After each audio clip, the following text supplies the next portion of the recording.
से हम लोग कर्वेचर फाइंड कर सकते हैं और इवन लेंथ भी फाइंड कर सकते हैं या थिकनेस भी फाइंड कर सकते हैं। अब डेफिनेटली अगर हमारे पास मैं इस पर इसको बेस प्लेट मान के इसकी एक लेंथ लूँगा, जब मैं इसको गर्म करूँगा, गर्म करने की वजह से इसकी लेंथ में सेंटीमीटर में इजाफा होगा, जब मैं नेक्स्ट लेंथ लूँगा वो इंक्रीज होगी। ठीक है, तो सबसे पहले हमें स्फेरोमीटर को यूज़ करना आना चाहिए।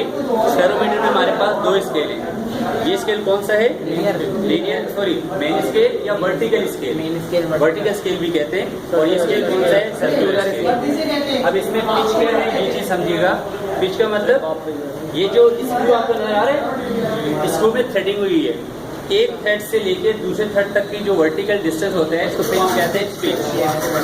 अब जैसे मैं इसको एक कंप्लीट रोटेशन दूंगा तो आप देखोगे मैं जैसे जैसे इसको रोटेट कर रहा हूँ, रोटेशन की वजह से आप मेन स्केल पे डिस्टेंस भी कवर कर रहे हो। इधर देखिए डिस्टेंस कवर कर रहे हो। अब इसकी पिच कैसे फाइंड कर रहे हैं कि जब मैं एक थ्रेड से दूसरे थ्रेड पे आता हूँ तो मैं कितनी रोटेशन दूंगा, और वो उसकी बेसिकली पिच कहलाती है। तो हम कैसे कैलकुलेट करेंगे?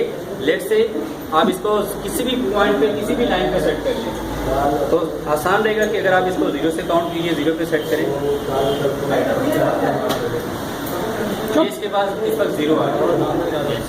मीन्स सर्कुलर स्केल का एज वर्टिकल स्केल के 0 को टच कर रहा है, तो इसका मतलब है हमारे पास भी इसका मेन स्केल की रीडिंग कितनी है? 0। और सर्कुलर स्केल का 0 वर्टिकल स्केल को टच कर रहा है, तो सर्कुलर स्केल भी क्या है? 0। अब अगर मैं इसको 1 कंप्लीट रोटेशन दूँ, मीन्स 0 से चले और दोबारा 0 पे आ गए। अब देखिए 0 से नीचे आप एक लाइन नीचे चले गए, नीचे आ गए। एक कंप्लीट रोटेशन से आपने कितना डिस्टेंस कवर किया? 1 मिलीमीटर। क्योंकि वर्टिकल स्केल पे जो लाइन्स हैं उनकी वर्थ कितनी है, उनकी वैल्यू कितनी है? 1 मिलीमीटर। तो अगर आप सेंटीमीटर में करेंगे तो 0.1 सेंटीमीटर हो जाएगा। तो पिच का फॉर्मूला होता है distance covered on main scale divide by number of rotation. तो ये क्वेश्चन कोई बात नहीं, हम दोबारा से हीटअप कर लेंगे इसको। सर धमाका हो जाएगा सर। ये काम की बात है, मैं बता दूंगा आपको। अभी आप यहाँ आ जाए तीनों, ठीक है। तो लीस्ट काउंट का फॉर्मूला क्या बना बेटा? Distance cover on main scale. Main scale पे आपने कितना डिस्टेंस कवर किया? 1 मिलीमीटर। रोटेशन कितनी दी? 1 डिवाइड बाई 1, आंसर क्या आएगा? 1 मिलीमीटर। सेंटीमीटर में करेंगे तो 1 सेंटीमीटर। लीस्ट काउंट का फॉर्मूला होता है इसका कि pitch divide by total number of division on circular scale. Pitch कितनी है? 0.1 सेंटीमीटर। मीन्स एक थ्रेड से लेके दूसरे थ्रेड तक का डिस्टेंस कितना है? 0.1 सेंटीमीटर या 1 मिलीमीटर। ठीक है। और total number of division on circular scale 100।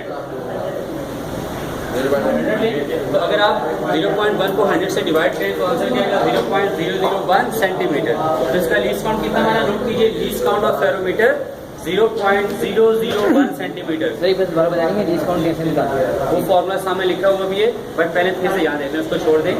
सबसे पहले आपने पिच फाइंड करनी है। पिच का मतलब कि मैंने इसको एक रोटेशन दी या 2 रोटेशन दी या 3 रोटेशन दी, तो आप मेन स्केल पे आपने कितना डिस्टेंस कवर किया? अगर आप इसको 3 रोटेशन देंगे तो 3 मिलीमीटर कवर करेंगे, तो 3 डिवाइड बाई 3 तब भी 1। इसका मतलब है मेन स्केल पे जो लाइन्स हैं, ये 1 line is equal to 1 millimetre. ठीक है। तो पिच आपके पास इसके आगे 1 मिलीमीटर।